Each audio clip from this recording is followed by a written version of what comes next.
All right, folks, welcome to another edition of Ascension Outdoors. I'm Lyle Johnson. I'm Goosie Guys.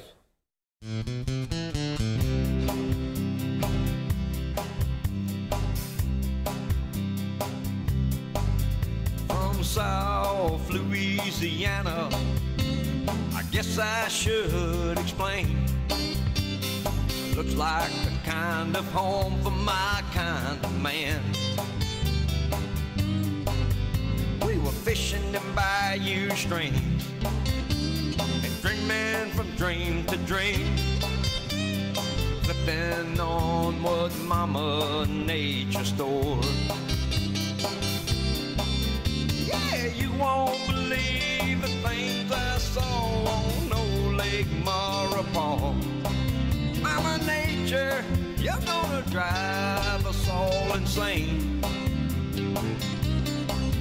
For the rustle of their wings in that cold December wind brings me back to the banks of Maurepas.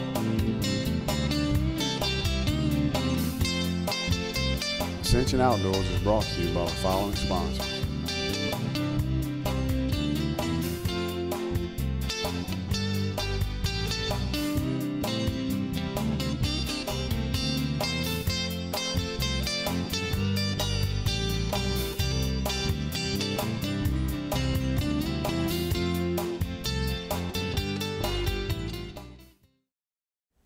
All right, bro, things seem to be a little strange, Connor. Yeah, it is. You know, hunting season's getting in full swing right now. Right. But I tell you what, that start to that duck season wasn't too good. Yeah.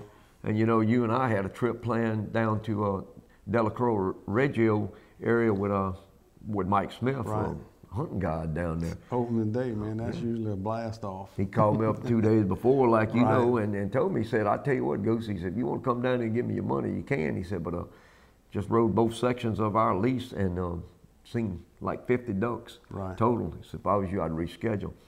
No surprise at all. I judge a lot of times just things that I see around about where we live. Right. For instance, there's a firewater pond at work. Right. And every year, those redheads and ringneck ducks start in there showing early. up in there. Right. Usually late October, very early November, Right. they start showing up. This year, there was none in there. I felt something was a little strange, and then our buddy Larry Reynolds from Wildlife and Fisheries, the waterfowl study leader, you know, he put out a message there 3 or 4 days before the season where they flew their transits. Right. And there was basically no ducks. Now, Right. you know, naturally some areas there was you know, had a few more than others, but you're talking about large concentrations of waterfowl, Right, we which didn't what have you that. should be seeing at Right. that time of the year were not there, and it was no surprise to me when Larry Right. put out his information on Well, you know, everything has been running a little behind this year. Seems like. You know, because even teal season, of course, we didn't do we Right. did pretty good. You know, we killed 8 birds in opening morning. That was about as good as I thought we was going to do for sure. And but a lot of people didn't do well at all. And the kill per hunt attempt Yeah. was less than 1 bird. So you know it wasn't a good teal season. And even the fishing, you know, I know Yeah, it's been here I off. should be catching plenty of catfish in the diversions, and it just, the big one just ain't come back up here yet. The fishing's been really off, you know. There's some areas, naturally everybody's, you know, some people's catching fish Yeah. and some areas are real good. And I mean, Right. that's gonna happen, just like the duck hunting. There were some people that kill some ducks. Right. You know, like a bass tournament. Some people's gonna catch and the majority ain't. Right. Is basically the way it's gonna work. But since Isaac, for whatever reasons, you know, like the Chapala Basin, I mean, yeah, there's some people caught fish, but it really wasn't as good as it was the year prior. Right. And that Gibson area down there on the freshwater end wasn't as good, I found. I Right. made 2 or 3 trips there, and I didn't catch fish like I did before that storm come around. Right. Yeah, and going back to the hunting this year, our good buddy Barney Callahan down there at Terrio, he did not have no doves that first split of the season. Right.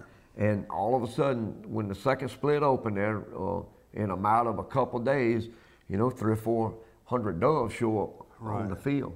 But you could tell from the beginning of the dove season it wasn't a bump of dove season. Right. When I'd go to areas where I normally dove hunt, fishing throughout the year or whatever, looking, just didn't see as many around as I normally do. Yeah, everything's a little bit late this year. Seems for like whatever reason. Deer hunting is not spectacular Sure. either. I know a few people that's killed a few. We gonna be getting a few pictures of some that's been killed, but it ain't been real on fire, you know, like you say, for the beginning of the season. And like I say, you know, naturally some people just kill some bucks and all, but Right. most of the deer I've seen this year, and there haven't been a whole bunch in general, you know, bow kills and doing a muzzle loader. Right. I've naturally seen some doe kills and the youth's done all right during the youth season, you know, shooting basically anything that's legal in a lot of instances. But in general, I haven't seen many good pictures, heard many good reports from anybody I know on some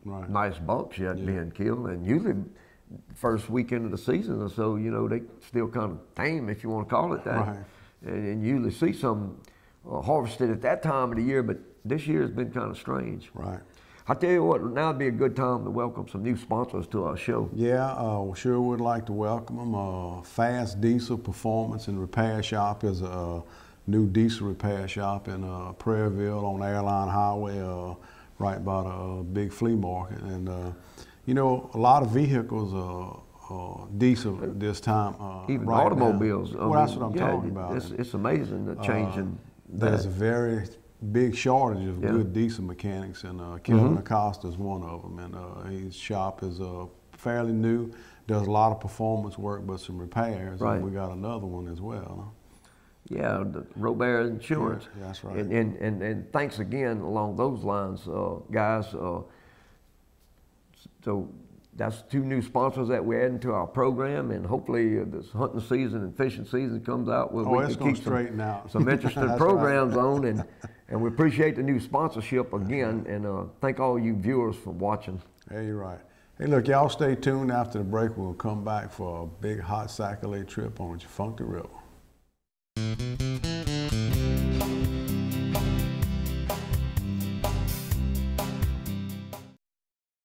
Hi, I'm Chris Lohr. Family has always been important to me, and I believe it is the foundation of our community. On the Ascension Parish Council, I'm working hard every day to make Ascension a better place. I'm honored to be of service and proud to call Ascension Parish home.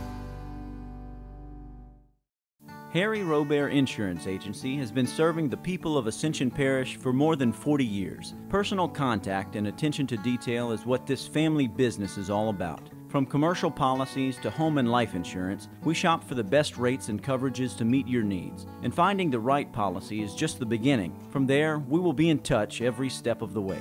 For quality coverage and excellent customer service, come see us at Harry Robert Insurance Agency. Our doors are always open. Ascension equipment right here on Airline Highway. And we've got the John Deere tractors. We'll do hunter special packages with the trailer, the disc, the seeders. So they've got some new stuff called plot planters where you can actually do it all in one. Ain't no better place to get you one than right here. Roland J. Robert Distributor in Burnside has been keeping South Louisiana fueled up since 1924. We provide wholesale fuel and petroleum products to industries and service stations. We also specialize in the development of retail convenience stores. Our people have the expertise and support to help you start a thriving business. If you're looking to build your own Chevron, Shell, or unbranded service station, call Keith, Jim, or Harold. Get fueled up with Roland J. Robert Distributor.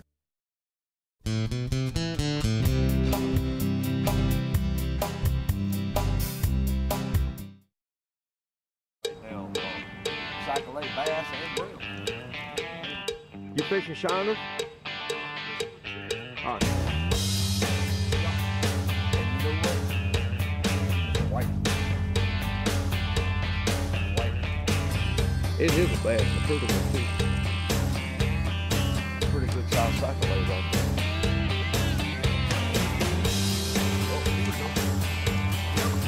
Goddamn good. Way off. All right, y'all. Gonna do a little sac-a-lait fishing today. It's early March. Beautiful day for a change. Wind's supposed to blow out of southeast 10 to 20. It's about 10 o'clock. We're getting ready to get started. We're at Tchefunchte River today.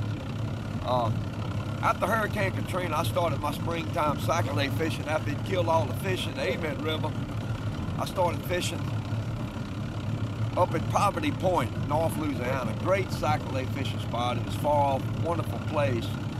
I fished there for a couple of years till the fish came back in the Amen River, and then Gustav came, killed all the fish again. So I had a friend of mine, and it didn't affect the fish in Tchefunchte as much as it did around the house in Ascension Parish and so forth and so on. I had a friend of mine living in Madisonville, Coveted area, Jeff Brull. Y'all hear him sometime on Don DeView's radio channel. He's on there every week with Don.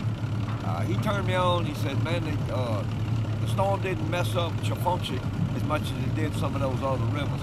I got my friend Ronnie Tircuit, my old buddy. Me and him play music together. He plays drums in our band, the Wildlife Band. He's gonna be with me today, helping me film. He's gonna help me catch some fish. I hope the next time you see me, I'm unhooking a sac-a-lait. The first one of the day, we were just now discussing about Ronnie. I guess we've been fishing 15, 20 minutes. Ronnie told he was fishing shiners. He hung one that got caught in the brush top and couldn't get it out of there. Just now told me, he said, you put a shiner on, you might start catching fish. I said, you know that's true, because really and truly, usually by now I done got a few bites on that jig. That was the first bite I had on it. And it didn't come off the treetop, it came off of that pollen right there at that, by that bulkhead, by the boat launch right there. But that's a black sac-a-lait, black crappie they call it. And a lot of people always ask, you know, to show what you're catching them on, how you're doing it. And then you people that fish all the time, y'all know that. That's just a tube jig is what they call it, a little bitty old jig head, and it's just got a little plastic tube on it. Now, they make all kind of variations of sac-a-lait jigs. There's hundreds of them out there, you know. Some of them's feathers, some of them's hair, some of them's rubber, so forth, so on. But it's just a matter of what you choose, and I really like tube jigs. Yep, action picking up. Another black one. You can't always tell that black one just because the color of them's black, but the black ones, remember this, the black one's a speckle, the scale's a speckle. The white one's got vertical lines running down. That neck come off side of a tupelo gum tree right there. You know,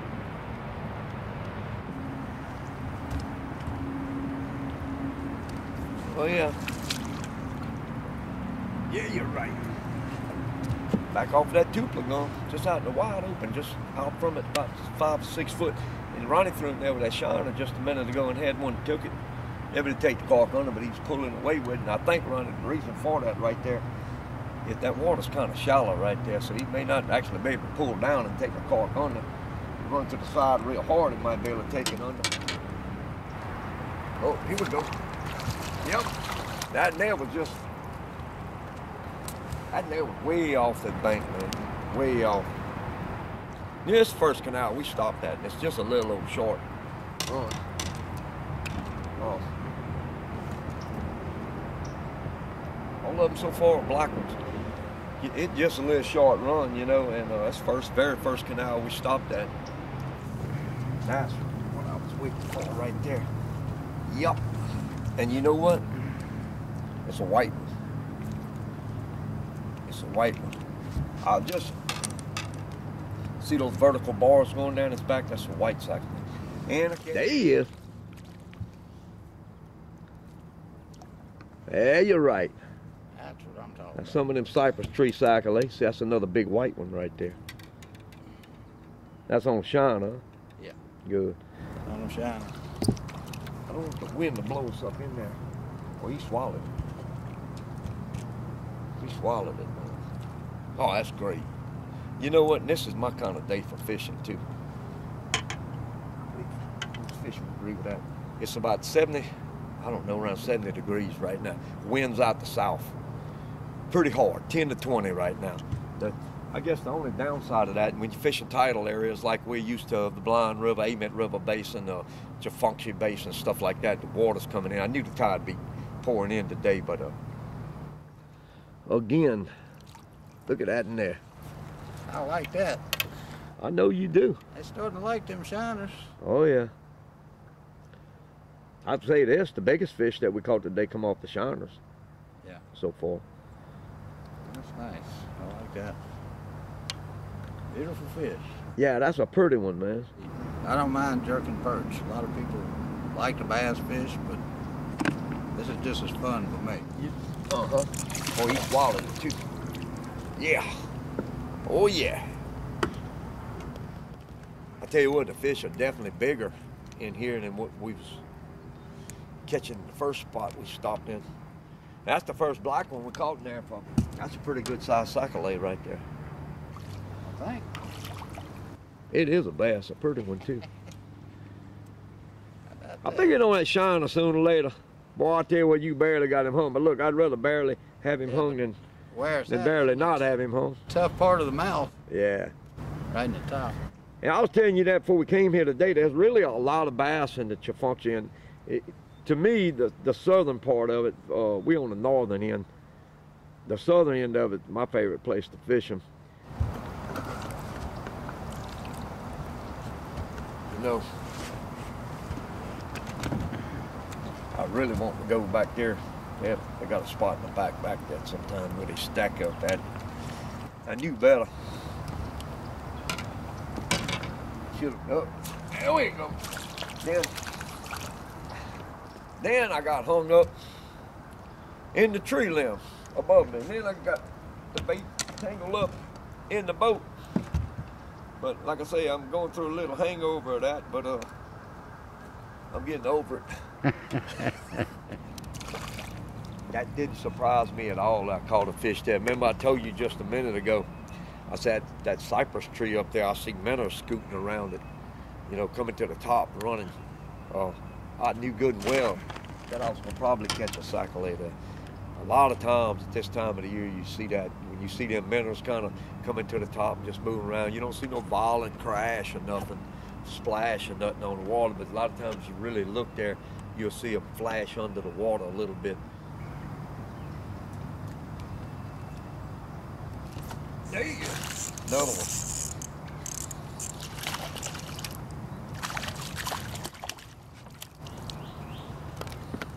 All right, cameraman, I guess it's about time you ready to catch you a fish. You kind of on a roll there, buddy. I don't want to stop you now. Let me tell you something about that camera. And I appreciate you helping me do this, Ronnie. And you do a pretty good job at, well, we try our best doing it like this. I guess you never know. That one there was on a pile of bonds going out there. I seen the time last year in the Ascension River it was last year. When you found a tree laying down in the water, the trunk of it itself now, not the top or anything, if you fished that trunk of the tree, the tree part itself, you would catch cyclade on it every time. You got up to the top, you wasn't catching them. Maybe I wasn't fishing deep enough out there at the time. I don't know. It wasn't 3 minutes ago we was talking about tree trunks laying out in the water. I tell you, I said that in there before, even though it's been a couple of years since I've been here. That tree comes way out here. And he ain't on the end of it. He's right down the trunk of the tree as it goes out there. Yep, you got him. I finally reached my destination, but on the way to the destination, we caught quite a few fish. Like I was saying before, it don't take a whole lot of expensive equipment for this kind of fishing, for cyclade fishing. We've been jumped 3 or 4 times. Here he comes again. Pretty good size largemouth. Nice fish. Oh yeah! Eat your heart out, bass fisherman. Tell you what, I caught, well, I didn't catch. About 3 years ago, I was fishing in Tchefunchte here with this same rod, fishing cyclade. And I hung one about 5 pounds. And I hung on to him for a good bit. I was by myself. He was in a treetop. And I got him out from the treetop and on. I had him. I thought I was going to get him for a minute or two there, but he gave me one final run, got under some limbs, and he got away from it. Why don't you come down and try Doing a little fishing on the Tchefunchte River. This ain't good, but it will work. Chinkapin, that's the first one of them we caught today. You ever get a chance? Would you try making a fishing trip on the Tchefunchte River and give it a shot? We got one fine mess of fish right there. It's been a very enjoyable day with my old buddy Ronnie Tircuit. I appreciate you helping me with the camera work and all, man. Thank you so much for that. That fish there came just at the right time. I might not get it on hook by tomorrow, but that's a nice chinkapin right there. That's the first one of those that we caught today. See you on the next Ascension Outdoors.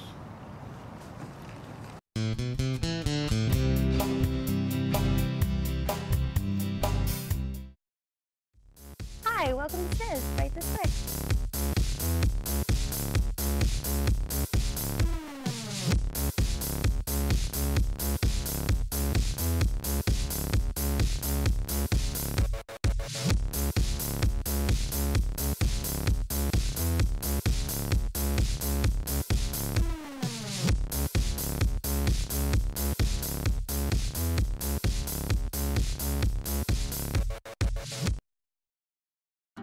Whether it's keeping you warm through the winter, helping you get dinner on the table, or making sure your fresh catch is fried just right, Ferrellgas makes your house a home. Our dependable nationwide network ensures you have propane when you need it. When choosing a propane supplier, you want the right partner. Ferrellgas employees live right here in Louisiana, so they understand the needs that you have as a home propane user.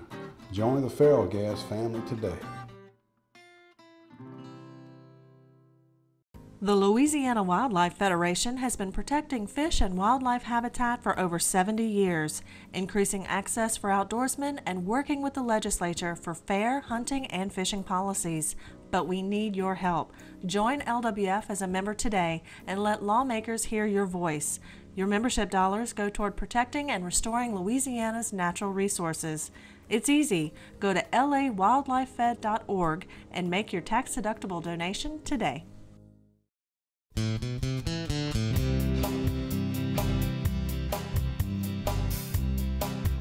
All right, folks, welcome back, man. That was a pretty good sac-a-lait trip. Yeah, well, you know, we was talking about areas that, you know, that were hurt, you know, wasn't quite the same. I was kind of surprised, Tchefunchte, of course, our friend Jeff Brule had told me before we went over there that the fish over there had made out pretty good. And, right. And Ronnie and I just decided one day to go down there and give it a shot last spring and hit them pretty good. That's a good fishing area, and they caught a lot of bass down there throughout this summer, too. All right, man. Well, look, talking about some bass, I got a young man right here, Thomas J. Lanou III, caught these two bass on November the 3rd in Gibson, fishing with his dad on a blue and chrome crankbait. His dad, Thomas Lanou II, and man, there ain't nothing like them smiles on them kids when they catch them fish, kill game or whatever. They love being in the outdoors, and that's a proud young man or two. I don't know if I caught any that big last year. Yeah. Not around here, that's for sure. Congratulations, young man, because I'm going down right there tomorrow morning, and hopefully I can hold up a couple like that myself. Yeah, you're right. Good job. Here's Chris Blackwell with a big redfish he caught coming out of pass in Grand Isle. He caught him right by the bridge. Chris told me that everybody was fishing out in the pass for reds, and it was at the prime time of year, you know, in October, right there in middle October or so, and he said he backed up by the bridge and caught that one right there. Nice bull. Yeah. Nice bull red. Yeah, that's a pretty one. Oh yeah, that's a wonderful red fishing spot right there for bulls. They got some coming in there in the fall of the year, late summer. Yeah. It's hammer time. All right. This here's Randy Artigo and Mark Moore caught this nice mess of specks in Lake Michon. You ain't gonna be too far from I ain't gonna be far from there. Fishing out of Jugs Marina in middle of October this year, you know, and so you know, they have been catching a few fish down there, so you know, it's not been spotty. It's been pretty straight up. Yeah, know, so. They've been a little further than Lake Decade, although there was some fish in Lake Decade, and that's where we're going in the morning. There was some fish in Lake Decade very early October, first week of squirrel season. I made a trip down there bass fishing, and we wasn't speck fishing. We caught bass and we caught redfish, and we caught a few specks on accident, and they had been catching a few in the lake, which was, to me, a little early. The people down there said it really wasn't, but That's one bunch of them right there we ain't gonna catch tomorrow morning. No. I promise you that. Don't look like that was catch and release. No. Here's Chet Babin with his second doe of the year. He killed with a bow. Killed in Livingston Parish on the 25th of October. Great job right there. That bow hunting really gets in some of them blood. Oh yeah, man, it's a sport a lot of people like. Yeah, man. if I wouldn't be so interested in hunting them bushy tails, I'd enjoy it too, but I get my share of deer hunting. Oh, that's right. All right, here's a young lady. That's a woman in the outdoors, Madison Jolie, 17 years old, killed the spike on Sunday, October 27th, Pine Grove with a 270. That's the first deer. Her brother Brandon Jolie is not a stranger to the show. No. Took her hunting on the youth weekend, and she got her. Dang, them horns is bigger than the last one I killed. That's for sure. Yeah, congratulations. She comes from a good hunting family. Brandon Jolie's a good outdoorsman. I haven't seen him up there lately though, but I guess I'll see him sooner or later. That's a beautiful deer, man. Yeah, congratulations again, no doubt.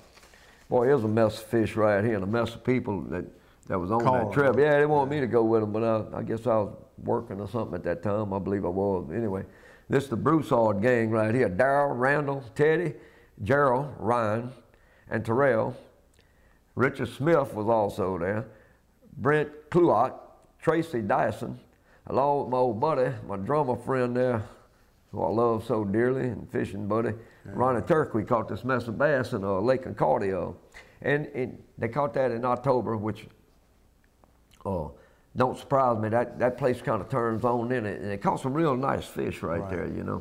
They make that trip in the spring, and they always hammered by cold fronts, and in the fall, it don't seem to quite bother them quite as much as during the spring, maybe when they're trying to get up on the bed and then having to move back out and so forth and so on. Nice mess of fish, guys. All right, last picture I got right here, Larry Thomas, he's kind of a regular on our show, sent me these pictures of his two cousins. Trey, he's got a 6.75, and Donald with a 7-pounder. They both caught on Natchez Lake in Mississippi. Yeah.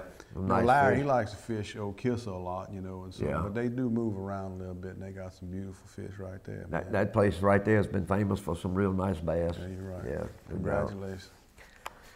All right, I got one for you right here, little Jaden Higdon, along with his dad, George Higdon. They killed this 200-pound hog in Grove State, Louisiana on the 19th of October, and Jaden, I got a picture of your first deer somewhere along the line. We're going to be putting that on. Hanging there with your old daddy there, and he gonna let you get a couple of them. But watch him, don't let him jump ahead of you now. If a big one comes out, tell him you want to shoot it. That's right. Congratulations, man. All right, folks, appreciate y'all tuning in. Remember, you can send your pictures to ascensionoutdoors@etel.net or get on Facebook and like us and tag me in a picture, and we'll put you on, man. And we'll see you on the next Ascension Outdoors.